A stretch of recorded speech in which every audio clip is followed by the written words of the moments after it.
नमस्कार दोस्तों, आप देख रहे हैं बेस्ट इंडिया न्यूज। मैं हूं इस वक्त जंतर मंतर पर। मैं आपको दिखाना चाहता हूं कि जंतर मंतर पर किस तरह से भीड़ है और यहां पर जो कांग्रेस का समर्थन करने आए हैं वो कितने लोग यहां पर देख रहे हैं। आप यहां पर ये भीड़ को देखेंगे, आप ये यहां देखेंगे जो ढपली वालों का शोर होता अभी। ये ढपली वाले एक प्रोग्राम दिखा रहे हैं। ढपली वाले आपने देखे हैं और आप देखेंगे इस मंच की तरफ भी देख लेंगे, यहाँ भी काफी भीड़ है। काफी भीड़ यहाँ पर देखने को आपको मिल रही है।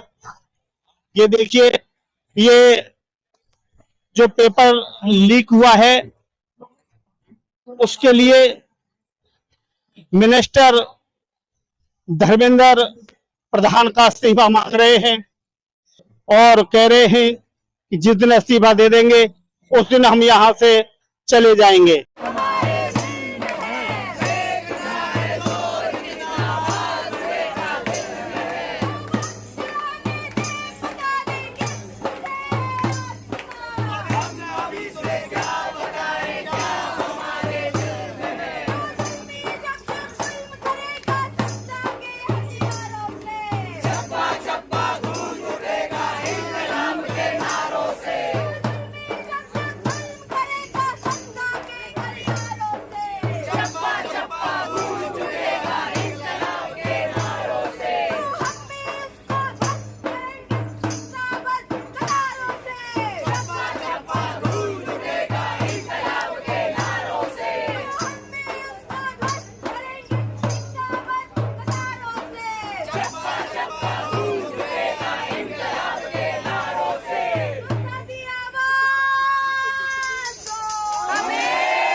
हमारे इस क्रांति कॉर्नर पे हम लगातार आने वाले दिनों में छोटे छोटे इवेंट कल्चर से रिलेटेड, हमारे आंदोलन से रिलेटेड करते रहेंगे।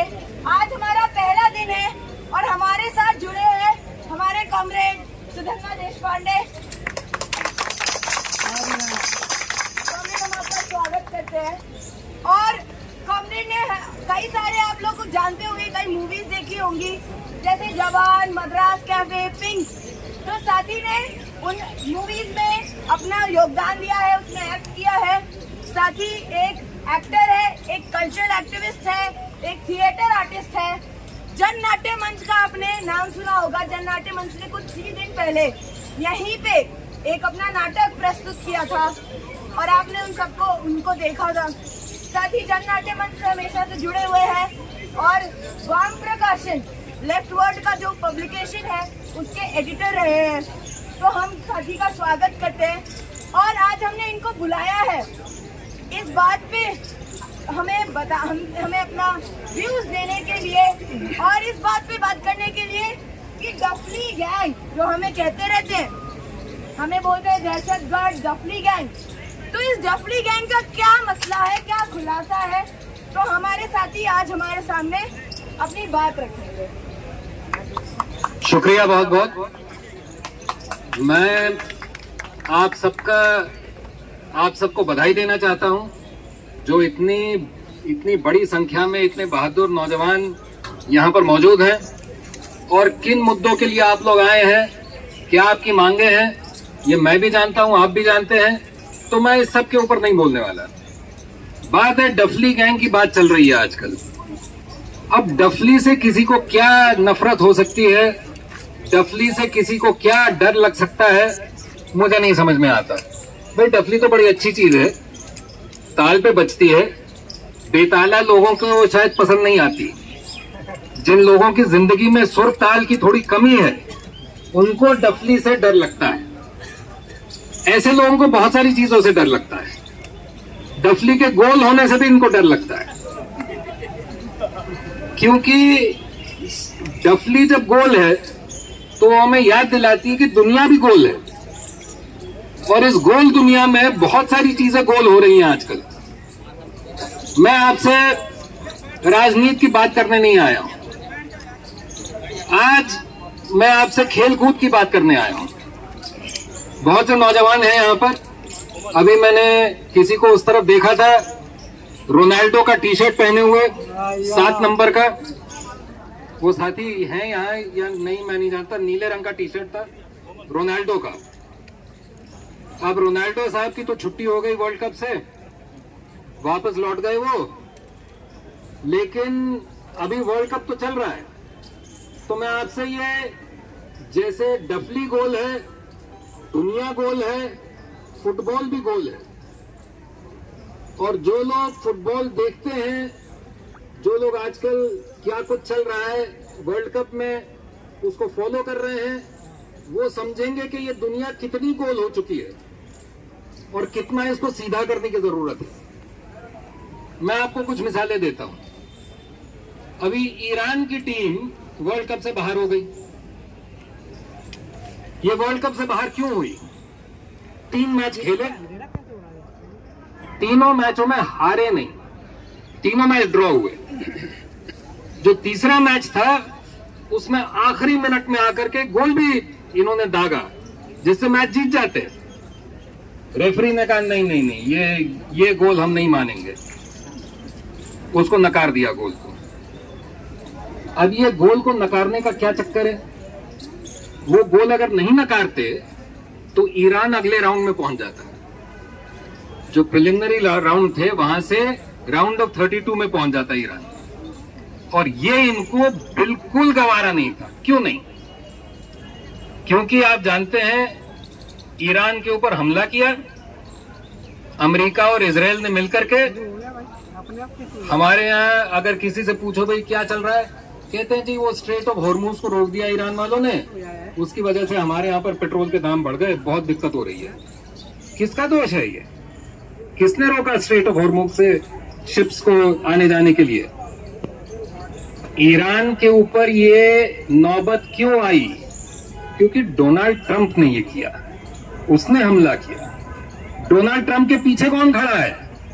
बीबी नेतन्याहू, इजराइल का प्राइम मिनिस्टर। जंग शुरू होने से 2 दिन पहले नेतन्याहू से कौन मिलने गया था?